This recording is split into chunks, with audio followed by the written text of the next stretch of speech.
Hi there! Thank you for watching my channel. Today I will teach you how to make pizza dough at home. This recipe will be enough for 2 pizzas with a diameter of about 30 to 35 cm each. If you have a pizza stone, this would be great, but a simple oven tray will do the job.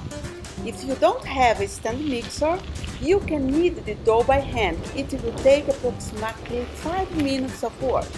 At the end of this video, I will share a tip to facilitate placing the pizza in the oven, and I will give you 2 suggestions for toppings.